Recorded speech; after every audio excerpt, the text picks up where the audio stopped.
भी हमारे साथ डिबेट में आ गए। वीरेंद्र जी, क्या अपडेट है प्रयागराज का और इस घटना से क्या पावर कॉरिडोर में क्या संदेश गया है?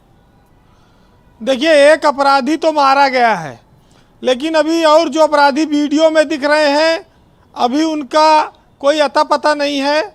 उनका मुठभेड़ होना या उनका पकड़ा जाना अभी बाकी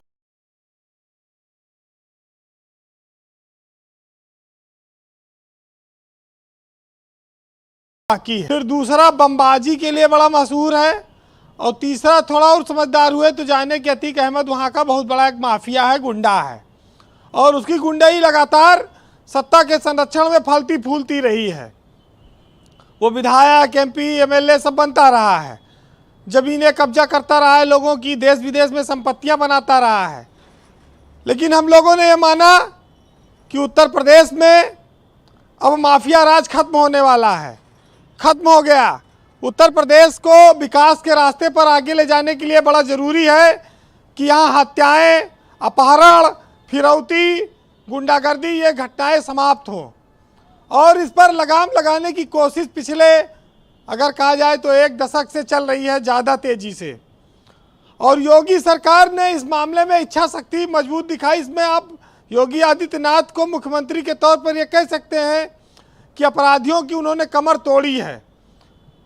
एक बहुत बड़ा उदाहरण हमारे सामने आया विकास दुबे का, जब 8 लोग मार दिए गए कानपुर में। लेकिन जो सरकार ने इच्छा शक्ति दिखाई, टिट फॉर टैट, गोली का जवाब गोली से, खून का बदला खून।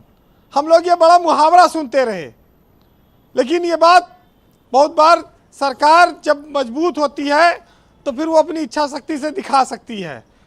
ये भी एक अवसर है, ये भी एक ऐसा ही परिस्थिति बनी है कि इस बार पुलिस को और सरकार को मजबूत कार्रवाई करनी पड़ेगी। ब्रजेश जी, उत्तर प्रदेश में तो कानून व्यवस्था पर सरकारें बदल जाती रही हैं। एक नारा आया था कि चढ़ गुंडों की छाती पर, बटन दबाओ हाथी पर। उस नारे ने मायावती को सत्ता दिलाई थी। बाद में लेकिन लोग कहने लगे कि गुंडे चढ़ गए हाथी पर और गोली मार रहे हैं छाती पर, वो नारा बदल गया। हालांकि मायावती के कारण लोग कहते थे कि वो अफसरों पर सख्ती करने के लिए बड़ी लोकप्रिय हुई। लेकिन आज का जो दौर है वो योगी आदित्यनाथ की सरकार में माफियाओं को, संगठित गैंग को तो कुचला, 10 सरगना मारे गए, बिहार समाप्त हुए। लेकिन अब ये अतीक अहमद, मुख्तार अंसारी जैसे ये लोग बड़े सिरदर्द बने हुए हैं। और इतनी बड़ी घटना इलाहाबाद में, जैसे आलू फेंक रहा हो, बम नहीं, आलू फूल फेंका जाता है। हाँ, जेब में से निकाल झोले में से पन्नी, कभी किसी ने देखा नहीं। विचित्र स्थिति है। आज हम उत्तर प्रदेश में ऐसे माफियाओं को अगर नहीं कुचलेंगे, उनकी कमर नहीं तोड़ेंगे, तो फिर इस प्रदेश के विकास पर बड़ा सवाल लगेगा। क्योंकि हमने इन्वेस्टर समिट की है, हमने दुनिया के लोगों को बुलाया है। इनकाउंटर से गैंग समाप्त हुई, अपराधियों में डर तो आया, लेकिन ये घटना एक चुनौती बनी है।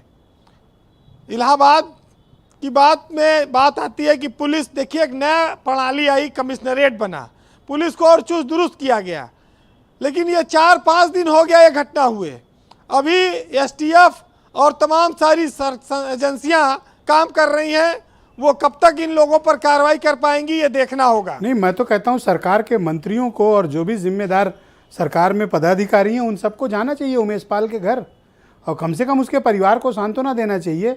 इलाहाबाद में जो गवाह हैं अतीक अहमद के खिलाफ, उनको ये सिक्योरिटी की फीलिंग होनी चाहिए। अब तक गए क्यों नहीं ये लोग मिलने, मुझे इसी पर बड़ा आश्चर्य है। नहीं, आज डीजीपी ने मृतक सिपाही के परिवार से बात की है, उनको राहत भी दे रहे हैं। देखिए, डीएस चौहान उत्तर प्रदेश में एक ईमानदार डीजीपी के रूप में उन्होंने अपनी छवि बनाई है। वो मुख्यमंत्री के भरोसेमंद हैं और अपराधियों पर सख्त कार्रवाई भी वो करवा रहे हैं। तो उम्मीद है कि आगे बढ़ेगी बात। लेकिन हम एक चीज़ ये कहेंगे कि हमारे यहाँ सियासत में एक चलन रहा कि जो बड़ा माफिया होता है वो धीरे धीरे सफ़ेद पोश बन जाता है। वो जो नेताओं को जिताता रहता है वो खुद नेता बनने लगा, और उसने सफ़ेद चोला ओढ़कर सत्ता में भागीदारी करनी शुरू कर दी। अतीक अहमद जैसे लोग राजनीति में आकर पहले अपराध जगत से यही करते रहे। आज उस परंपरा को समाप्त करने की ज़रूरत है, और उसको काफ़ी हद तक समाप्त किया जाएगा, क्योंकि ये लोग सत्ता के संरक्षण में ही फले फूले हैं। तो वक्त आ गया है कि राजनीतिक पार्टियों ने जब इनको टिकट देना बंद कर दिया है, उम्मीद यही है कि आने वाले वक्त में, अभी देखिए एक बात आई कि अतीक अहमद की संपत्तियों पर बुलडोजर नहीं चल रहा है, अधिकारियों ने गफलत की है। योगी सरकार में बुलडोजर बहुत चल, लेकिन अतीक के संपत्ति भी बहुत बची हुई है, वहाँ इलाहाबाद में लोग चर्चा करते हैं। इस पर भी हौसला उनका तोड़ना जरूरी है। तो माफिया को तो देखिए ख़त्म करना ही जरूरी है और होगा। उम्मीद है कि इलाहाबाद में जल्दी ही, बहुत 2-4 दिन के भीतर पुलिस बड़ी कार्रवाइयाँ करेगी। बहुत सारे चेहरे अभी बेनकाब होने हैं, वो होंगे भी।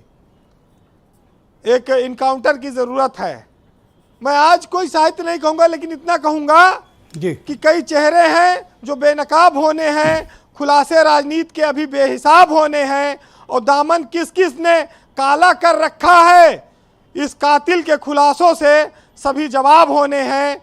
और सभी जवाबों को, सभी खुलासों को स्वप्न कर दिया, बस एक इनकाउंटर किया और सब कुछ दफन कर दिया। बहुत शुक्रिया वीरेन जी।